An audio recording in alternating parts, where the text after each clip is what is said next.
Welcome back everyone, I'm Eric from Rare Candy, and today we have ourselves another Battle Styles deck profile, this time taking a look at the new Corviknight VMAX. You know, I know the Urshifus in this set are stealing a lot of the thunder from the other cards in the set, but I think Corviknight is one of the other VMAXs that is coming out in this set that is worth kind of keeping an eye out for.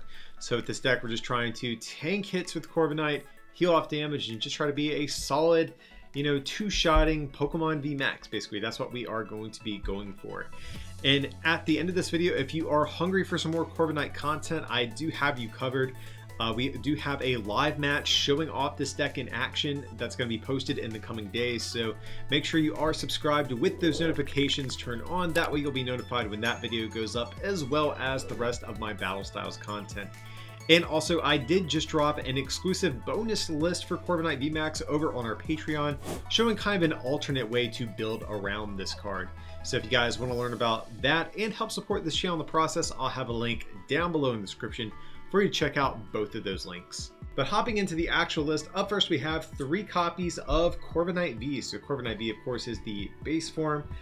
Fire weakness, grass resistance when retreat, 210 HP, so a little bit weaker than something like Zacian, but of course this thing does evolve, we have to keep that in mind. But this guy has 2 different attacks, the first of which for a metal energy is clutch, 30 damage, and your opponent can't retreat.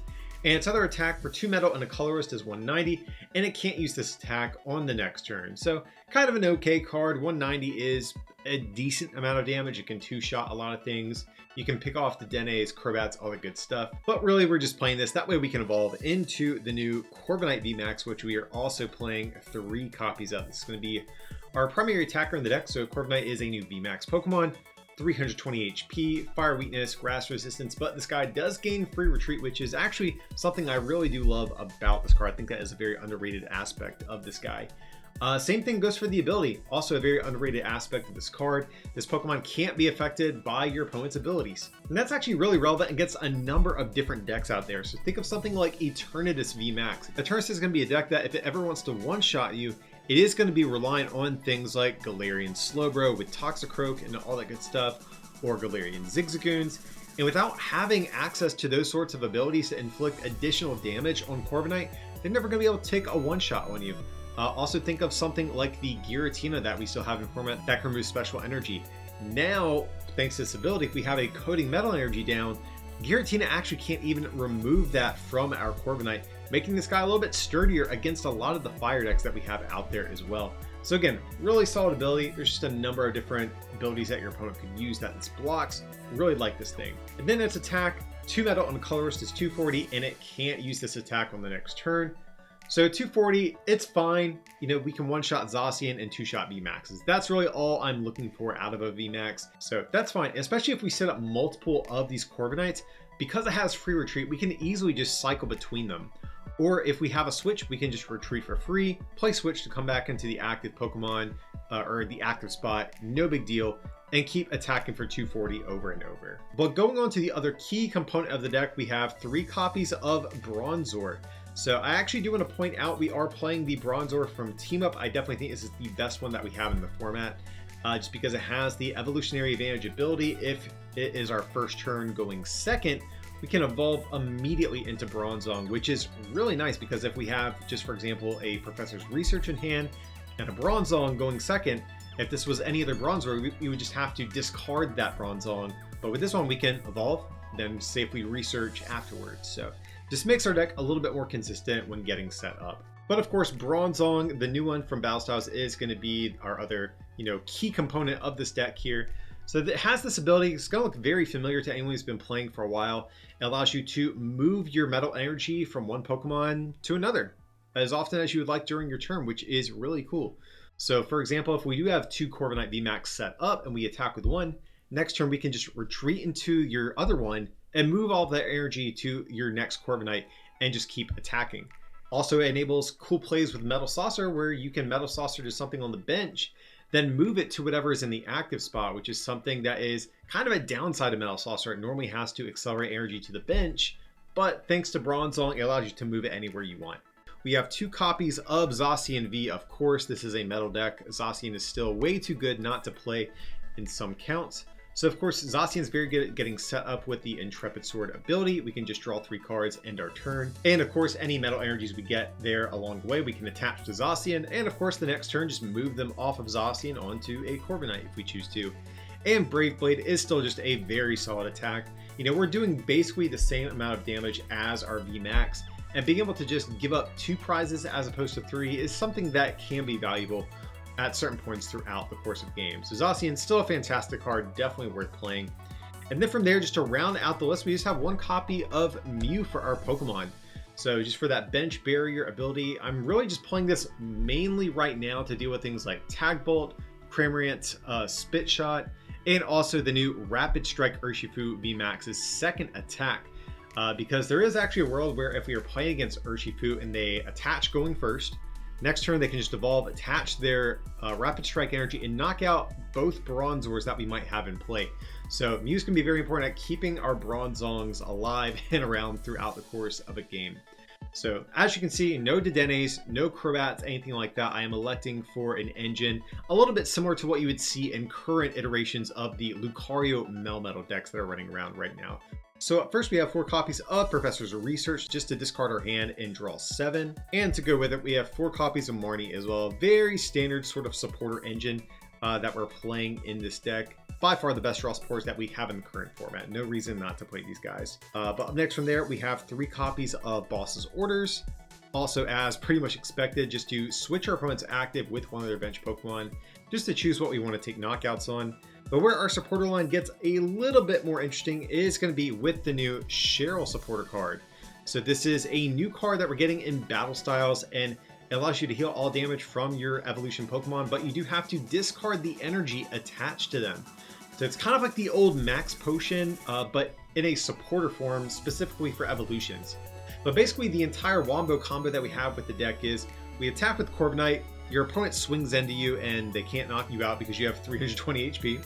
So you move all of your energy off of Corbinite onto something like a Zacian, heal all of the damage, move the energy back, and keep on attacking and taking hits. That's like the core strategy of the deck that we have here, just trying to stay alive.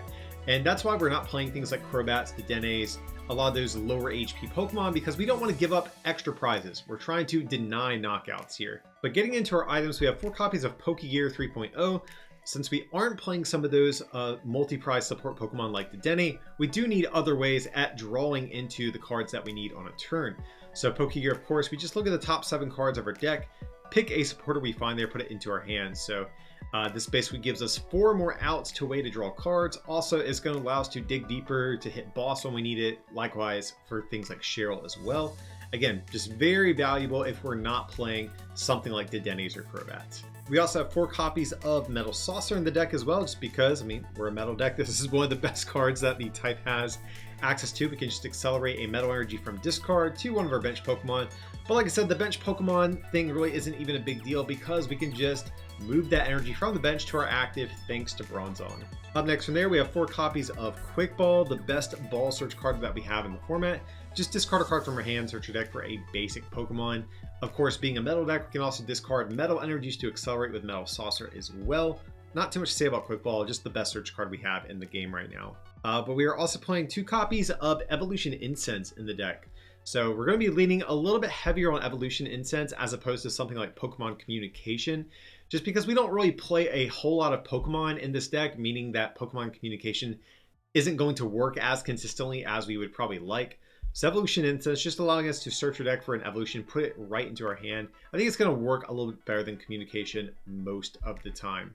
But with that being said, we are still playing 1 copy of Communication.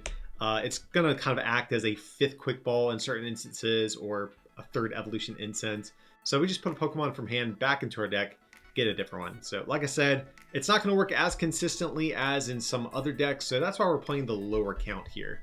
So next up from there, we have 3 copies of Switch. Just switch our active with one of our bench Pokemon. So this might actually look like kind of a weird count. I think most people would assume that we're going to be playing a 4 count in a deck like this, just because our Bronzong has a heavy retreat cost. Zacian has a heavy retreat cost. We have to switch in some form every time we want to attack with the same Pokemon more than once. So the reason we're playing only 3 is because we are also playing 2 copies of Lily's Polkadot in the deck. This is a card that kind of acts like a switch in a lot of instances. So of course, the big thing with our dolls though is that they don't give up any prizes. So in the early portions of the game, if we haven't quite yet established our board, we can sometimes hide behind these dolls to ensure that we don't give up any prizes while we're getting set up. And also too, it's kind of like having a permanent switch on your field, because what you can do is if you attack with Corviknight and you just have a doll already in play, you can just retreat into doll, use its effect to put it at the bottom of your deck, and bring back up your same Corviknight, keep on attacking. So and sometimes this effectively acts as a 4th and 5th switch, while also allowing you to deny knockouts in the early portions of the game as well. So big fan of the dolls in this deck. Honestly wish I had space for a 3rd, but yeah, space is tight, so we're only playing the 2 right now. And then to round out our trainer cards, we have 1 copy of Tool Scrapper in the deck as well. So Tool Scrapper, this is more so just to get rid of things like Big Charm or Metal Goggles. Like if we're going against an opposing Zacian, if they are playing something like that, we aren't going to be able to one-shot them, so Tool Scrapper is going to be very important in those sorts of instances. But going on to our energy, we have 3 copies of Coating Metal Energy in the deck. So of course, this is a special energy for Metal Pokemon that eliminates their weakness. And like I already mentioned, in the case of Corviknight, since it can't be affected by abilities, that means even things like Giratina aren't going to be able to remove these from play, meaning that once this is on there, unless your opponent's playing something like Crushing Hammers, this thing's going to stay on your Corviknight, making this guy tanky even against those pesky fire Pokemon. But with that being said, we still need some basic energy in the deck, so we're going to be playing in total 7 basic metals. And that is going to look like a little bit of a lower count compared to what you might be expecting out of a lot of the metal decks you see running around. But the big thing with this deck is we're really not going to be going through a lot of energy. We're trying to preserve our energy that's in play. We're going to be moving energy off of our Pokemon, then healing, then moving it back. And we're basically just trying to tank. And our opponent only needs to knock out 2 VMAXs to win anyways, which means we technically only really need like 6 energy in play throughout the course of a game.